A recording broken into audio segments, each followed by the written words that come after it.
को कोई लेके चल रहा है तो वो भीम आर्मी आजाद समाज पार्टी लेके चल रही है, वरना सबने अपनी राजनीतिक रोटों के हिसाब से अपने अपने कपड़े बदल लिए। कोई सर्जन हो गया है, कोई गणेश हो गया, कोई कुछ और हो गया है। अगर आपको अपने महापुरुषों को जिंदा रखना है तो उनकी विचारधारा को भी आपको जिंदा रखना पड़ेगा। आप चाहते हो बाबा साहब अम्बेडकर की विचारधारा खत्म हो जाए? चाहते हो आप लोग? आप चाहते हो माननीय काशीराम साहब का बहुजन आंदोलन खत्म हो जाए? आप चाहते हो जननायक कर्पूरी ठाकुर जैसे नेता दोबारा पैदा ना हो? आप चाहते हो बाबू जगदेव प्रसाद जैसे, कुशवाहा जैसे जो है क्रांतिकारी अब किसी कोख से जन्म लेना, ऐसा चाहते हैं आप लोग? अगर आप ऐसा नहीं चाहते तो आप ये समझिए कि फिर आपको अपनी ताकत बनानी पड़ेगी। और अगर आप अपनी ताकत नहीं बनाओगे तो दुश्मन ताकत बनाके, क्योंकि वोट दो धारी तलवार है। अगर वोट का सही प्रयोग आपने किया तो आपके हाथ में ताकत होगी, आपके हाथ में ताकत होगी तो आपके लोग आगे बढ़ेंगे, आपके लोगों को अवसर मिलेगा। जमीन हो, जंगल हो, तमाम तरह की वो हो, अवसर सुविधाएं वो आपको मिलेगी, जो संविधान ने अधिकार दिए वो आपको मिलेंगे। और अगर आपने वोट दुश्मन को दे दी तो दुश्मन उस वोट की प्रयोग करके आपके सारे अधिकारों को खत्म कर देगा। माननीय काशीराम साहब कहते थे कि जो जमीन सरकारी हो हमारी है, मगर मिलेगी कैसे? अगर आज की सरकार देना चाहती तो मिलती नहीं क्या, बताओ? अगर आज की सरकार में जो खुद से कहते हैं कि भाई हम भी कमजोर लोगों की सरकार है, आप बताओ उस सरकार में कौन फल फूल रहा है? आप फल फूल रहे हैं? बताओ आपके घर में अधिकार सुविधाएं आ रही है क्या? आप जितने लोग यहाँ बैठा, बताओ पिछले 5 साल में कितने बच्चे नौकरी लगे आपके यहाँ से सरकारी? आज ये सरकार जो केंद्र में बैठी है, यहाँ की सरकार से तो मैं क्या वो करूं? ये तो जिस दिन मेरे लोग जाग जाएंगे इनको भी हटा देंगे, इनको भी बता देंगे कि भाई अब जो है हमें ऐसे लोगों की जरूरत नहीं जो सिर्फ नाम हमारा लेते हो या जात हमारी रखते हो लेकिन काम हमारे नहीं करते, ऐसे लोगों की हमें जरूरत नहीं। मैं तो आपसे कह रहा हूं कि आज जो केंद्र में सरकार बैठी है वो सरकारी सारे डिपार्टमेंट खत्म कर रही है। आप बताओ दलित पिछड़ों के बच्चों को कौन देगा सरकारी नौकरी? पाल प्रजापति, कश्यप, कुम्हार, लोहार, जो तमाम जातियां हैं, सैनी हो, गुजर हो, जाट हो, तमाम जो शेड्यूल कास्ट की, बैकवर्ड की जातियां हैं, शेड्यूल कास्ट की जातियां हैं, आपके बच्चों को कौन आगे बढ़ाएगा? जब इस देश में आज भी इतनी गैर बराबरी है कि लोग आपके हाथ का छुआ पानी नहीं पीते, लोग आपको अपने बराबर में नहीं बिठाते, लोग अगर आपसे रिश्ता रखते हैं तो सिर्फ इसलिए रखते हैं मेरे लोगों क्योंकि आपके पास वोट का अधिकार है। जिस दिन चला गया वोट का अधिकार, जिस दिन संविधान कमजोर हुआ वोट का अधिकार चला जाएगा, और जिस दिन चला गया वोट का अधिकार आपकी बस्तियों में कोई पैर रखने नहीं आएगा। अभी मेरे भाई ने पढ़ के सुनाया कि 2 अंसारियों की हत्या हो गई और मुझसे उसने कान में कहा कि मुस्लिम समाज के लोग इसलिए नहीं आए क्योंकि वो डरे हुए हैं ये मरवा देगा। ये कौन होता है मरवाने वाला? अगर हमारे लोग तय कर लें ये इस हालत में भी नहीं रहेगा कि विधानसभा में घुस जाए। क्या बात करते हो मरवाने की? ये विधानसभा में घुसने लायक नहीं रहेगा, आने तो चुनाव, हम बताएंगे कैसे जो है मरवाए जाते हैं हमारे लोग। मैं आपसे भी कहना चाहता हूँ, कासिम यहाँ बैठा है, हम यहाँ इस देश में ना धूप सहने के लिए पैदा हुए ना मरने के लिए पैदा हुए। ये देश हमारा है और हम इस देश में स्वाभिमान सम्मान से हक अधिकारों के साथ जीने के लिए पैदा हुए। और जो कुर्बानियां देनी थी वो हमारे महापुरुष दे के चले गए। अब हम कुर्बानियां देंगे, अब हम मेहनत करेंगे, गांव बस्तियों में जाके अपने लोगों को तैयार करेंगे, अपनी ताकत बनाएंगे। आज आप हजारों की संख्या में यहाँ हो, अगर वास्तविकता में आप मुझसे प्यार करते हो तो चलो मेरे साथ गांव की तरफ और जाके गांव में जाओ, लोगों को समझाने का काम करो, बहन को, माँ को, ताई को, चाची को, बुजुर्ग को, बराबर के भाई को समझाने का काम करो कि भाई कब तक दूसरों के सहारे रहोगे? जिन लोगों के सहारे आप और उन्होंने लूट लूट के आपकी मेहनत की कमाई और महल बना लिए, वो उद्योगपति, व्यापारी और ताकतवर हो गए, कोठी बंगले वाले हो गए, आपकी दीवार भी जो है कच्ची है। अपनी दीवार की परवाह करो, अपने भूखे पेट की परवाह करो, अपने लोगों की परवाह करो, अपने स्वाभिमान सम्मान की परवाह करो और अपनी बहन बेटियों की इज्जत की परवाह करो। कहां दूसरों के चक्कर में पड़ो? जो लोग आपको स्वाभिमान सम्मान का जीवन नहीं दे सकते वो आपको अधिकार देंगे? कहां जी रहे हो यार? इनका बस चले या आपकी खाल खींच ले और उसके अंदर भूसा भर के भी आपसे काम ले। ये लोकतंत्र है, जिनके पास वोट है वो ताकतवर है, लेकिन जिनके पास वोट है उनके हालात देखो क्या। अगर होती हमारे पास ताकत तो ये टेंट होता 25 फीट का, यहां लगे होते ऐसी। मेरी एक बहन मां को पसीना नहीं आ पाता जब तक चंद्रशेखर आजाद यहां खड़ा था, अगर होती हमें ताकत। और मेरा एक भाई नहीं बैठता गर्मी में। इसको इस मंच से और सुंदर बनाते जहां हमारे लोग बैठे जिनकी वजह से हम हैं। लेकिन क्या करें, वो थोड़े होते साधन जो अपने मेहनत से तैयार किए उन्हीं से चला रहे हैं। इसलिए आपसे कहने के लिए आया, जितनी बार बुलाओगे उतनी बार आऊंगा। मुझे यहां से एमपी नहीं बनना, एमएलए नहीं बनना। मैं बस यहां एक चीज चाहता हूं कि जो गुलामी लंबे समय से चली आ रही है उसको काटो, उस बेड़ियों को काट दो। मैंने तो सुना अगर नहीं काट पा रहे तो उस टांग को काट दो, इसमें बेड़ी पटी है। लेकिन इस गुलामी की बेड़ियों को काटो, अपने पैरों पे खड़े हो, क्योंकि जब तक आप अपने पैरों पे नहीं खड़े होंगे कोई आपको जो है कोई सम्मान नहीं देगा। आपको अपने पैरों पे खड़ा होना पड़ेगा। जो नौजवान पढ़ रहे हैं मैं उनसे भी कहना चाहता हूं, खूब अच्छे से पढ़ाई करो। जो पढ़ रहे हैं वो खूब अच्छे से पढ़ाई करो, क्योंकि शिक्षा ही शेरनी का वो दूध है जो पिएगा और दौड़ेगा। जैसे मंच पे बोलते हैं ना, ये पढ़े लिखे लोग हैं, आप भी पढ़े लिखो, रोजगार के पीछे चलो। और अगर ये सरकारें आपको रोजगार ना देने का मन बना ले तो फिर अपनी सरकार बना लो। ये झारखंड जो है ना, इसमें 90-95% आबादी SC ST OBC और माइनॉरिटी की है। मैं इसको बहुत करीब से देखता हूं। मैं मान्यवर काशीराम साहब पलामू गढ़वा बहुत आए, मैं भी आने की इच्छा रखता हूं और चाहता हूं कि यहां से कोई गरीब का बेटा भी आगे बढ़े। लेकिन आनंद तब आएगा जब आप अपनी जिम्मेदारी समझोगे। अकेला चंद्रशेखर क्या करेगा आप बताओ? अकेला चंद्रशेखर तो जिस दिन दुश्मन को लग गया कि हमारे लिए बड़ा खतरा हो गया, उस दिन वो कहीं ना कहीं से धोखा पहुंचा के, नुकसान पहुंचा के रास्ते से हटा दोगे। क्या करोगे फिर? कहां से पैदा करोगे दूसरा चंद्रशेखर?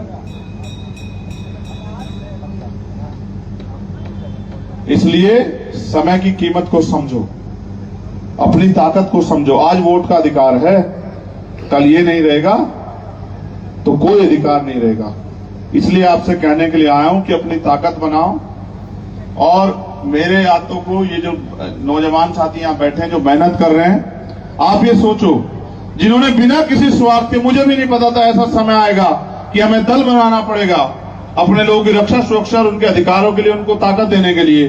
जो लोग यहां बैठे हैं इन्हें भी नहीं पता था कि कल दल बनाना पड़ेगा। सोचो, जिन्होंने बिना किसी स्वार्थ के आपके लिए हकों की लड़ाई लड़ी, अगर उनको अवसर मिलेंगे तो वो आपके लिए क्या नहीं करके दिखाएंगे। मैं तो आपसे भी कहता हूं, मैंने मध्य प्रदेश के लोगों से कहा कि जो समस्या आप समस्या समझते हो उसको एक लिस्ट बना के मुझे दे दो और ताकत बनाओ। जो समस्या आप बताओगे, जो मांग आप करोगे, अगले दिन उसको घोषणा पत्र हम लोग बना देंगे। भारत में सर्वोच्च शक्ति लोकतंत्र में है, सुप्रीम कोर्ट से बड़ा लोकतंत्र है और लोकतंत्र जनता के हाथ में है, जनता उसमें मालिक है। आप जिसको चाहोगे वो ताकतवर हो जाएगा। बस आप मेरे संदेश को लेके गांव देहात कस्बे गली तक चले जाओ और ये कहो कि आपका भाई आपसे ताकत मांगने के लिए आया है, आपका भाई आपसे अपने संघर्षों के लिए एक अवसर मांगने के लिए, और आपका भाई आपसे कहने के लिए आया है कि अब तो उठ खड़े हो। अगर कुत्ते के आगे से भी उसका भोजन छीन लिया जाए वो भी रिएक्शन कर देता है, कहते हैं वो सबसे वफादार होता है। आप तो इंसान हो, आपके तो सारे अधिकार छीन लिए सरकार, फिर भी चुप बैठे हो।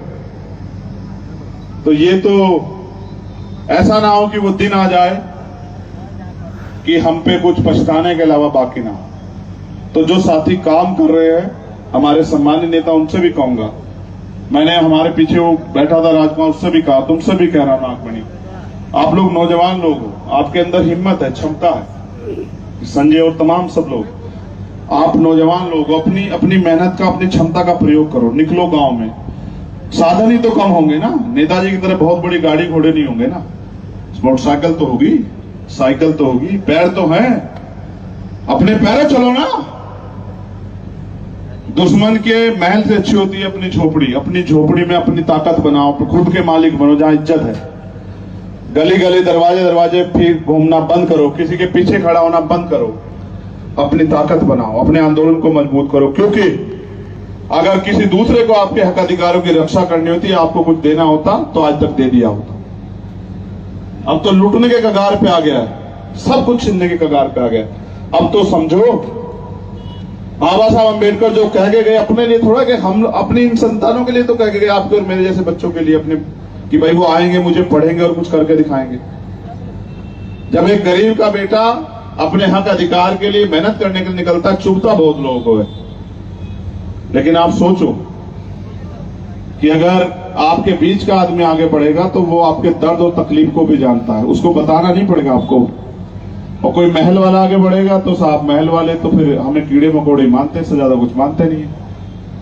इसका प्रमाण ये है कि देखो सड़कों पे कितने लोग मरते हैं। आप देखना कभी कोई महल वाला उतर के पूछता है कि कौन मरा है।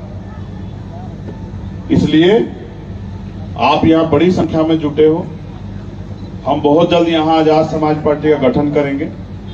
मैं आपसे उम्मीद करूंगा कि आप बढ़ चढ़ के उसमें हिस्सा लोगे और मेहनत करके अपनी पार्टी, अपने संगठन को गांव-गांव तक पहुंचाओगे और अपनी ताकत बना के अपने पैरों पे खड़े होंगे। किसी के दूसरे के सहारे के चक्कर में नहीं पड़ोगे, क्योंकि साहब कहते थे जो सहारा देगा वो इशारा भी देगा, और जिस दिन आप उसके इशारे पे काम नहीं करोगे वो सहारा छीन लेगा, और जब सहारा छीन लेगा तो आप विकलांग हो जाओगे। विकलांग लोग कभी जीता नहीं करते। इसलिए अपनी ताकत बनाओ, मेहनत करो। बहनों को भी, जो संघर्षशील बहनें आगे बढ़ना चाहती, उनको भी हिस्सेदारी दो, उनको भी जिम्मेदारी दो, आगे बढ़ो। और मेरी बहुत बहुत मंगल कामनाएं। आप यहाँ लंबे समय से हो, इतनी धूप में परेशानी का सामना कर रहे हो, डटे हुए हो। मैं दोनों हाथ जोड़ के आपका धन्यवाद करता हूं इस प्यार के लिए।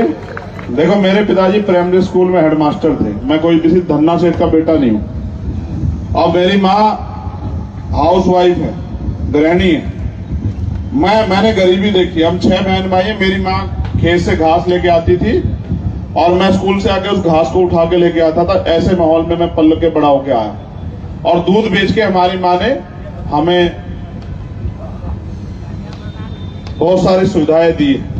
ऐसी बहुत सारे माओं के हाल है घरों में। आप देखना, जो पशु भी पालते हैं ना, अपने लिए नहीं पालते हैं। उसका दूध बेच के अपने बच्चों को पढ़ाना लिखाना है, उनको रोटी देनी है, इसलिए पालते हैं। हमारे यहाँ नहीं पालते दूध, आपके यहाँ भी नहीं पालते होंगे। मैं तो जानता हूँ ना अपने लोगों को। वो इसलिए पालते हैं पशु के अपने बच्चों का पेट पालते हैं, क्योंकि माँ को ज्यादा वो होती है, पिता को भी होती है, लेकिन माँ को बहुत होती है। माँ को ये लगता है कि वो चाहे वो खुद भूखी रह ले, लेकिन उसका बच्चा भूखा ना रहे। तो मैं अपनी माँओं को, बहनों को भी नमन करता हूँ। उनसे ये उम्मीद करता हूँ कि उनका आशीर्वाद भी हमें मिलता रहे। बहुत बहुत धन्यवाद। जय भीम, जय भारत, जय जोहार, जय मंडल, जय संविधान। और आखिरी बात आपसे, डरना मत। ये लोकतंत्र है। आपकी तरफ कोई आंख उठेगी तो कोई अधिकारी कर्मचारी चैन से नहीं सोएगा। आप मेरी बात को याद रखना। इसलिए हिम्मत करके आगे बढ़ो, अपनी लड़ाई लड़ो। अपने आप को अकेला मत समझो। हम संगठन के लोग हैं। हमारा संगठन भारत का सबसे बड़ा संगठन है और हमारी एक आवाज पे सरकारों की कुर्सी हिलती है। लेकिन कुर्सी हिलाने के साथ साथ आपको कुर्सी पे भी बिठाना है, मुझे ले जाके। इसकी जिम्मेदारी भी लिए। ठीक है, बहुत बहुत धन्यवाद। को कोई लेके चल रहा है तो वो भीम आर्मी आजाद समाज पार्टी लेके चल रही है, वरना सबने अपनी राजनीतिक रोटों के हिसाब से अपने अपने कपड़े बदल लिए। कोई सर्जन हो गया है, कोई गणेश हो गया, कोई कुछ और हो गया है। अगर आपको अपने महापुरुषों को जिंदा रखना है तो उनकी विचारधारा को भी आपको जिंदा रखना पड़ेगा। आप चाहते हो बाबा साहब अम्बेडकर की विचारधारा खत्म हो जाए? चाहते हो आप लोग? आप चाहते हो माननीय काशीराम साहब का बहुजन आंदोलन खत्म हो जाए? आप चाहते हो जननायक कर्पूरी ठाकुर जैसे नेता दोबारा पैदा ना हो? आप चाहते हो बाबू जगदेव प्रसाद जैसे, कुशवाहा जैसे जो है क्रांतिकारी अब किसी कोख से जन्म लेना? ऐसा चाहते हैं आप लोग? अगर आप ऐसा नहीं चाहते तो आप ये समझिए कि फिर आपको अपनी ताकत बनानी पड़ेगी। और अगर आप अपनी ताकत नहीं बनाओगे तो दुश्मन ताकत बना के, क्योंकि वोट दो धारी तलवार है। अगर वोट का सही प्रयोग आपने किया तो आपके हाथ में ताकत होगी, आपके हाथ में ताकत होगी तो आपके लोग आगे बढ़ेंगे, आपके लोग को अवसर मिलेगा। जमीन हो, जंगल हो, तमाम तरह की वो हो, अवसर सुविधाएं वो आपको मिलेगी। जो संविधान ने अधिकार दिए वो आपको मिलेंगे। और अगर आपने वोट दुश्मन को दे दी तो दुश्मन उस वोट की प्रयोग करके आपके सारे अधिकारों को खत्म कर देगा। माननीय काशीराम साहब कहते थे कि जो जमीन सरकारी हो हमारी है, मगर मिलेगी कैसे? अगर आज की सरकार देना चाहती तो मिलती नहीं क्या? बताओ। अगर आज की सरकार में जो खुद से कहते हैं कि भाई हम भी कमजोर लोगों की सरकार है, आप बताओ उस सरकार में कौन फल फूल रहा है? आप फल फूल रहे हैं? बताओ, आपके घर में अधिकार सुविधाएं आ रही है क्या? आप जितने लोग यहां बैठा, बताओ पिछले 5 साल में कितने बच्चे नौकरी लगे आपके यहां से सरकारी? आज ये सरकार जो केंद्र में बैठी है, यहाँ की सरकार से तो मैं क्या वो करूं। ये तो जिस दिन मेरे लोग जाग जाएंगे इनको भी हटा देंगे, इनको भी बता देंगे कि भाई अब जो है हमें ऐसे लोगों की जरूरत नहीं जो सिर्फ नाम हमारा लेते हो या जात हमारी रखते हो लेकिन काम हमारे नहीं करते, ऐसे लोगों की हमें जरूरत नहीं। मैं तो आपसे ये कह रहा हूं कि आज जो केंद्र में सरकार बैठी है वो सरकारी सारे डिपार्टमेंट खत्म कर रही है। आप बताओ दलित पिछड़ों के बच्चों को कौन देगा सरकारी नौकरी?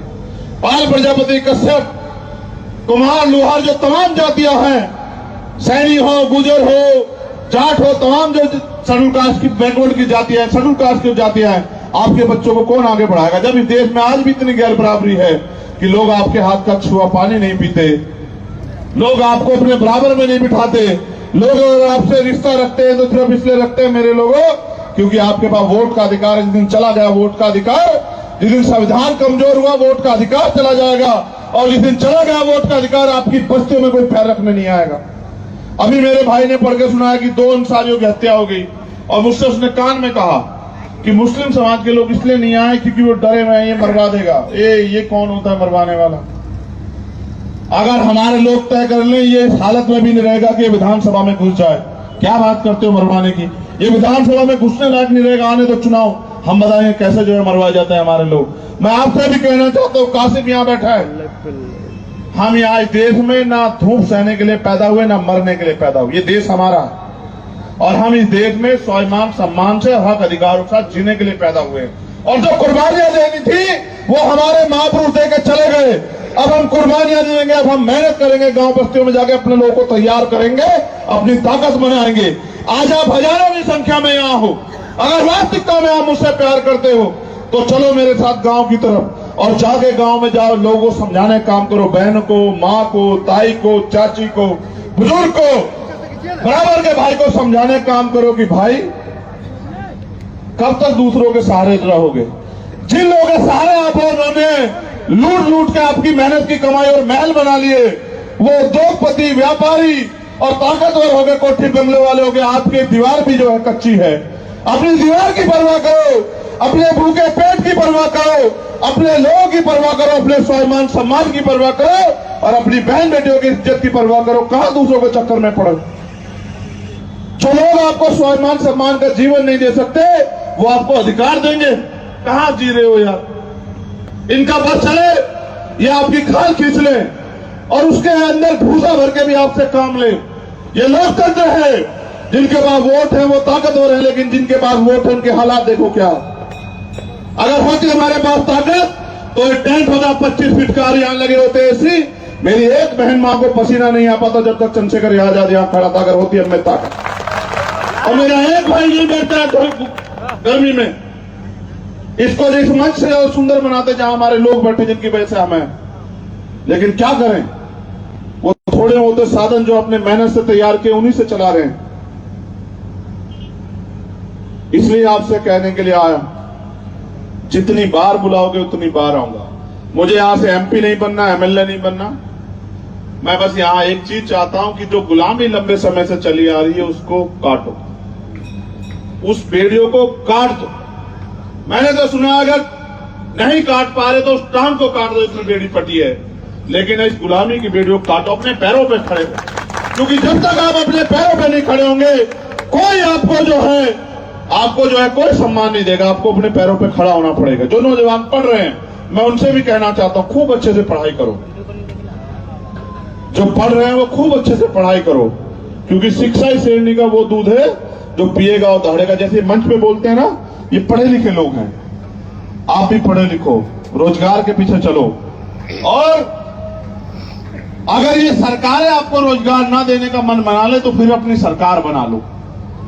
ये झारखंड जो है ना, इसमें 90-95% आबादी SC, ST, OBC और माइनॉरिटी की है। मैं इसको बहुत करीब से देखता हूं। मैं मान्यवर काशीराम साहब पलामू गढ़वा बहुत आए। मैं भी आने की इच्छा रखता हूं और चाहता हूं कि यहां से कोई गरीब का बेटा भी आगे बढ़े, लेकिन आनंद तब आएगा जब आप अपनी जिम्मेदारी समझोगे। अकेला चंद्रशेखर क्या करेगा आप बताओ? अकेला चंद्रशेखर तो जिस दिन दुश्मन को लग गया कि हमारे लिए बड़ा खतरा हो गया, उस दिन वो कहीं ना कहीं से धोखा पहुंचा के, नुकसान पहुंचा के रास्ते से हटा दोगे। क्या करोगे फिर? कहां से पैदा करोगे दूसरा चंद्रशेखर? इसलिए समय की कीमत को समझो, अपनी ताकत को समझो। आज वोट का अधिकार है, कल ये नहीं रहेगा तो कोई अधिकार नहीं रहेगा। इसलिए आपसे कहने के लिए आया हूं कि अपनी ताकत बनाओ। और मेरे यादों को ये जो नौजवान साथी यहां बैठे हैं जो मेहनत कर रहे हैं, आप ये सोचो, जिन्होंने बिना किसी स्वार्थ के, मुझे भी नहीं पता था ऐसा समय आएगा कि हमें दल बनाना पड़ेगा अपने लोगों की रक्षा सुरक्षा और उनके अधिकारों के लिए, उनको ताकत देने के लिए। जो लोग यहां बैठे हैं इन्हें भी नहीं पता था कि कल दल बनाना पड़ेगा। सोचो, जिन्होंने बिना किसी स्वार्थ के आपके लिए हकों की लड़ाई लड़ी, अगर उनको अवसर मिलेंगे तो वो आपके लिए क्या नहीं करके दिखाएंगे। मैं तो आपसे भी कहता हूं, मैंने मध्य प्रदेश के लोगों से कहा कि जो समस्या आप समस्या समझते हो उसको एक लिस्ट बना के मुझे दे दो और ताकत बनाओ। जो समस्या आप बताओगे, जो मांग आप करोगे, अगले दिन उसको घोषणा पत्र हम लोग बना देंगे। भारत में सर्वशक्ति लोकतंत्र में है, सुप्रीम कोर्ट से बड़ा लोकतंत्र है और लोकतंत्र जनता के हाथ में है, जनता उसमें मालिक है। आप जिसको चाहोगे वो ताकतवर हो जाएगा। बस आप मेरे संदेश को लेके गांव देहात कस्बे गली तक चले जाओ और ये कहो कि आपका भाई आपसे ताकत मांगने के लिए आया है, आपका भाई आपसे अपने संघर्षों के लिए एक अवसर मांगने के लिए, और आपका भाई आपसे कहने के लिए आया है कि अब तो उठ खड़े हो। अगर कुत्ते के आगे से भी उसका भोजन छीन लिया जाए वो भी रिएक्शन कर देता है, कहते हैं वो सबसे वफादार होता है। आप तो इंसान हो, आपके तो सारे अधिकार छीन लिए सरकार, फिर भी चुप बैठे हो।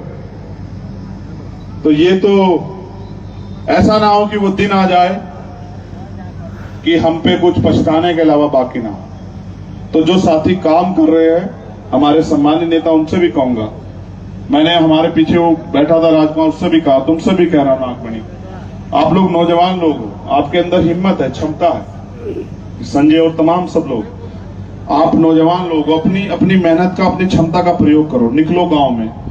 साधन ही तो कम होंगे ना, नेताजी की तरह बहुत बड़ी गाड़ी घोड़े नहीं होंगे ना, मोटरसाइकिल तो होगी, साइकिल तो होगी, पैर तो हैं, अपने पैरों चलो ना।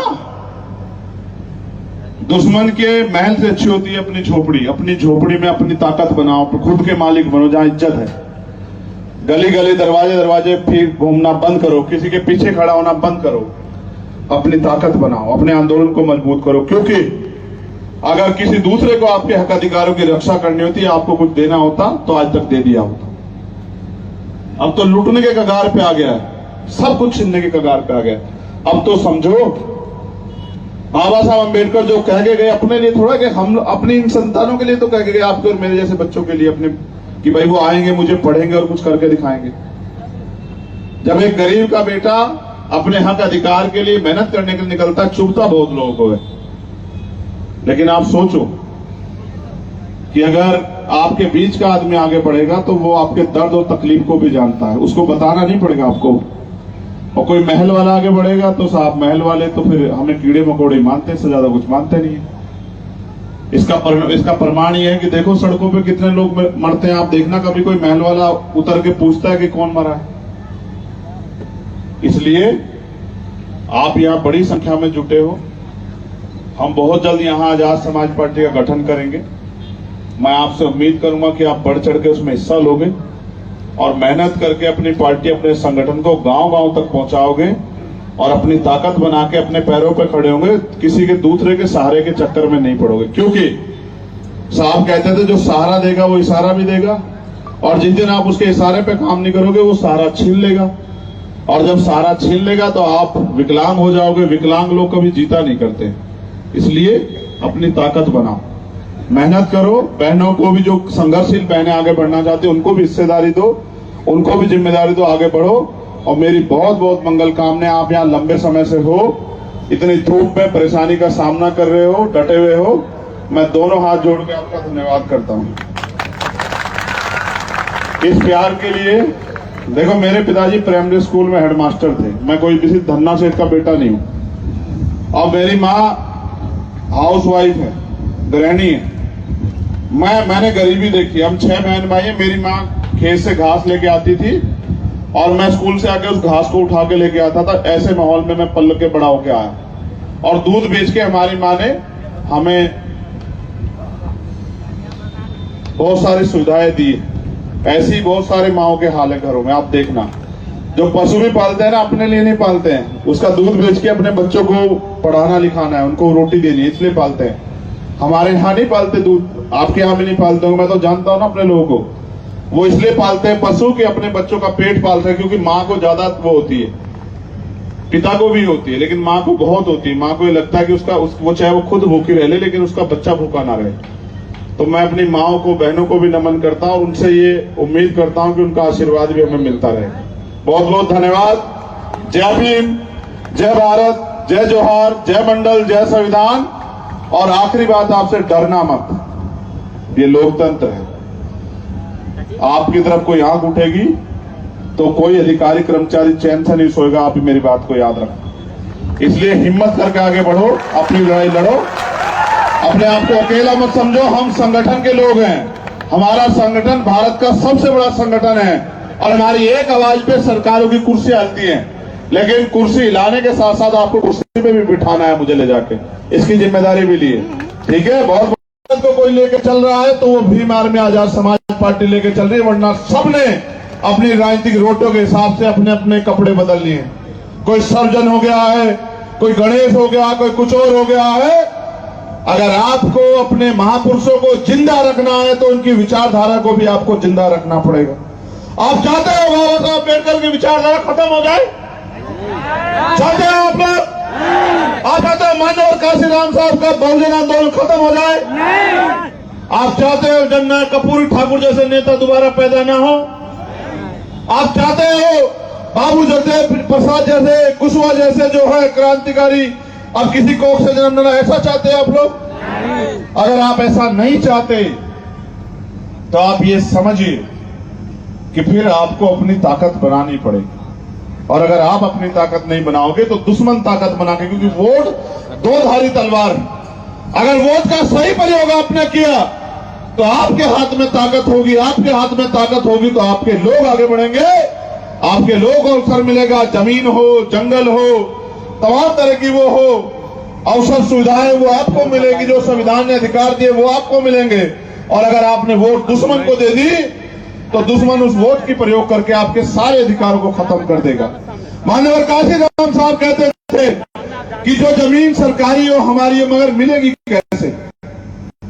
अगर आज की सरकार देना चाहती तो मिलती नहीं क्या, बताओ? अगर आज की सरकार में जो खुद से कहते हैं कि भाई हम भी कमजोर लोगों की सरकार है, आप बताओ उस सरकार में कौन फल फूल रहा है? आप फल फूल रहे हैं? बताओ, आपके घर में अधिकार सुविधाएं आ रही है क्या?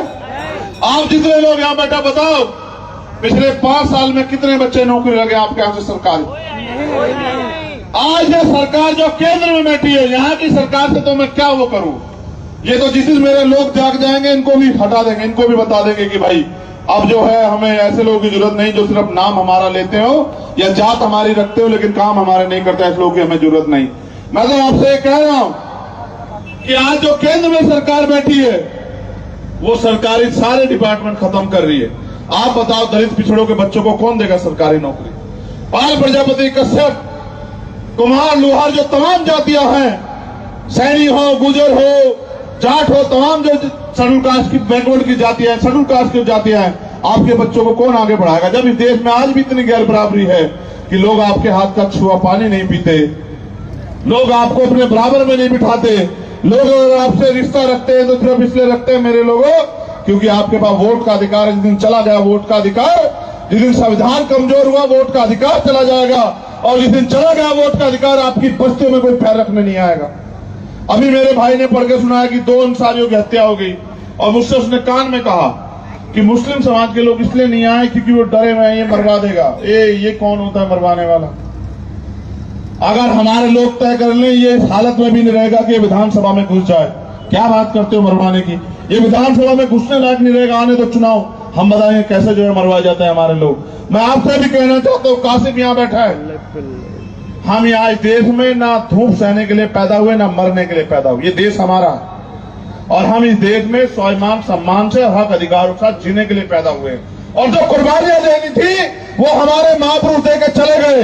अब हम कुर्बानियां देंगे, अब हम मेहनत करेंगे, गांव बस्तियों में जाके अपने लोगों को तैयार करेंगे, अपनी ताकत बनाएंगे। आज आप हजारों की संख्या में यहाँ हो, अगर वास्तविकता में आप मुझसे प्यार करते हो तो चलो मेरे साथ गांव की तरफ और जाके गांव में जाओ, लोगों को समझाने का काम करो, बहन को, माँ को, ताई को, चाची को, बुजुर्ग को, बराबर के भाई को समझाने का काम करो कि भाई कब तक दूसरों के सहारे रहोगे।